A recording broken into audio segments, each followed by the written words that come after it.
안녕하세요. 7월 5일 화요일 아침입니다. 말씀과 함께 새롭게 오는 소망의 아침을 시작하겠습니다. 찰스 스펄전은 하나님이 위선자와 거짓된 자는 외면하실지라도 신실한 믿음의 사람은 포기하지 않으신다라고 이야기합니다. 욥기 5장 17절로 27절까지 말씀을 본문으로 하여 징계받을 것을 권하는 엘리바스라고 하는 주제로 함께 은혜를 나누기를 원합니다. 엘리바스는 지금까지 자신의 지혜와 생각대로 욥에게 고난의 이유를 설명했습니다. 습 전체를 보지 못하고 나무만 보는 우를 범하는 섣부른 충고로 욥에게 많은 상처를 줬지만 엘리바스는 여전히 인과응보의 법칙에 근거해 욥에게 조언을 합니다. 그의 조언은 욥처럼 극심한 고난 가운데 있는 사람에게는 적절하지 못합니다. 엘리바스의 신중하지 못한 언행은 우리가 고난 중에 있는 사람들에게 저지를 수 있는 실수이기도 합니다. 우리가 고난 중에 있는 사람들에게 하지 말아야 할 성급한 조언들이 있다는 것을 명심해야 합니다. 엘리바스는 전능자의 징계를 업신여기지 말라고 충고합니다. 하나님은 아프고 상하게 하시지만 싸매고 고쳐주시기 때문입니다.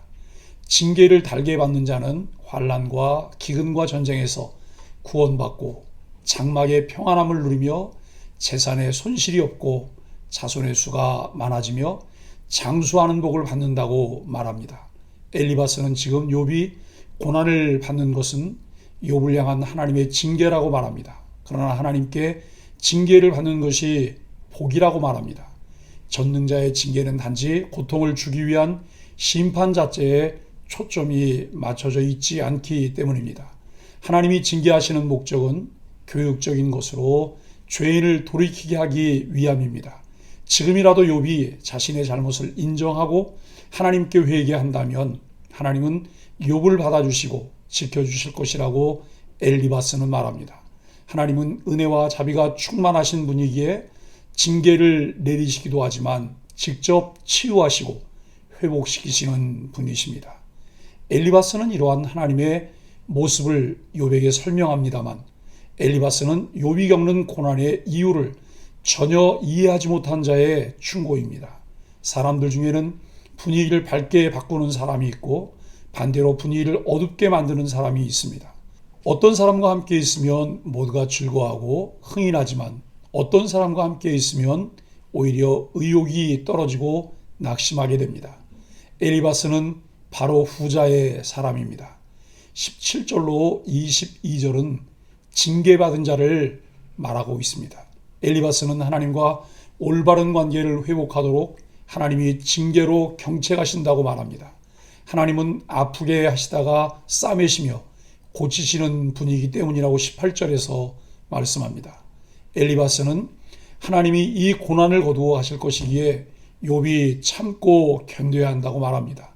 결국 이 충고는 욥의 고난이 하나님의 징계에서 나왔다는 전제에 근거합니다. 그러나 욥의 경우는 그런 일반적인 상황에 해당되지 않습니다. 상대방의 문제를 제대로 이해하지 못하면 그 말은 무거운 짐이 됩니다. 엘리바스는 욥이 죄를 고백하고 회개하면 받게 될 복을 나열합니다. 그는 욥이 죄를 회개하기만 한다면 하나님의 복과 구원이 임할 것이라고 장황하게 설명하고 있습니다. 이것은 원론적으로는 타당한 진리지만 욥의 고난이 죄로 인한 것이 아니라는 점에서 출발부터가 완전 잘못 이해한 것입니다. 모든 고난이 죄 때문에 임하는 것은 아닙니다. 진리의 한 부분만을 가지고 전체를 재단하면 위험합니다. 전체를 바라볼 수 있는 안목과 그 전체와 부분이 어떻게 조화를 이루는지를 바라볼 수 있는 사람들이 성숙한 사람이며 역량 있는 리더 역할을 할 수 있습니다. 엘리바스는 또한 돌들이 욥과 평화로운 관계를 맺고 그의 농작물을 해치지 않을 것이며 들짐승조차 어떤 해도 그에게 끼치지 않을 것이라고 말합니다. 또한 집안이 평안해지고 산업도 다시 번성할 것이라고 합니다. 단지 욥이 회개하기만 한다면 이렇게 좋은 일이 일어날 것이라고 말합니다. 그는 욥의 삶이 잘못된 이유를 아는 것처럼 말합니다. 그러나 그는 전혀 알지 못합니다. 우리는 모든 것을 다 알고 있는 것처럼 행동하지 말아야 합니다. 모든 것을 아시는 분은 하나님뿐이십니다. 엘리바스는 욥이 듣기에 가장 뼈아픈 말을 내뱉습니다. 내 자손이 많아지며 내 후손이 땅의 풀과 같이 될 것이다 라고 하는 말씀입니다. 이것은 욥이 하나님께 순종하는 생활을 했다면 자식들을 잃는 아픔은 없었을 것이라는 말입니다. 욥이 죄에서 돌이키기만 하면 그의 자녀들이 많은 자손을 낳을 것이며 미래 세대까지 번성할 것임을 엘리바스는 확신합니다. 그러나 욥은 하나님 앞에 신실하게 살았음에도 지금 큰 재난을 만난 상황입니다. 엘리바스가 욥의 마음에 비수를 꼽는 말을 할 때 그의 마음은 어땠을까요? 교만하고 배려 없는 사람은 위로가 필요한 사람에게 더 큰 상처를 줍니다. 엘리바스는 우리가 연구한 바는 이와 같으니라는 말로 자신의 긴 담화를 마무리합니다. 엘리바스는 이 모든 것이 자신이 연구하고 관찰한 것이기에 욥에게 자신의 말을 듣고 그가 죄인임을 인정함으로 하나님께 돌이키라고 말합니다. 결국 엘리바스의 권면은 하나님의 훈계와 징계의 목적이 욥에게 더 큰 복을 주시기 위한 교육이었음을 간접적으로 말하고 있습니다. 욥이 해야 할 일은 자신이 죄인임을 인정하고 하나님의 징계를 받아들임으로 회개하고 구원받는 것임을 엘리바스는 주장하고 있습니다.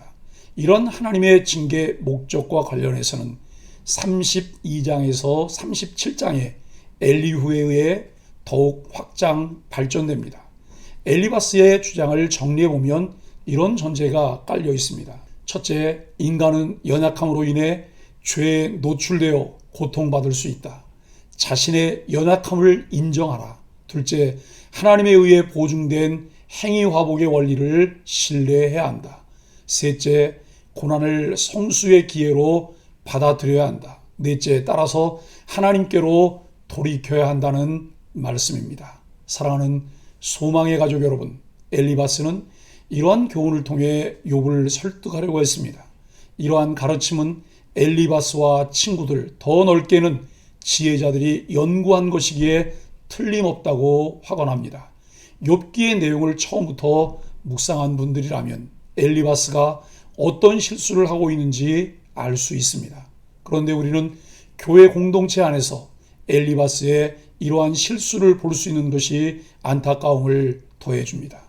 우리 주변에서 일어나는 다른 사람들의 불행이나 고통을 너무 쉽게 판단하고 해석하여 정죄하는 어리석음을 범하지 말아야 합니다. 우리가 좀 더 알아야 할 것은 하나님은 그분의 얼굴을 우리에게서 돌리신 것처럼 보이는 체험을 하게 하십니다. 종종 우리는 다른 방식으로 절대로 배울 수 없는 믿음의 교훈을 그런 식으로 배우게 됩니다. 그럴 때 마음을 가라앉히고 우리 실수의 책임을 지라는 엘리바스의 말은 요점을 벗어났다는 것을 생각해야 합니다. 결국 우리는 주께서 우리에게 들려주시려는 하나님의 말씀을 좀 더 객관적으로 전체 내용에 대한 이해를 구하며 하나님 아버지를 알아가야 합니다. 겸손함으로 주의 도움을 구하는 소망의 가족들이 되기를 예수 그리스도 이름으로 간절히 축복합니다. 함께 기도하겠습니다. 듣기는 속히 하고 말하기는 더디하면서 하나님의 말씀에 귀를 기울이며 배우고 확신한 일에 거하게 하여 주옵소서. 전체 상황을 볼 수 있는 안목을 갖게 하시고 부분 어떻게 조화를 이루게 하는지를 알게 하여 주옵소서.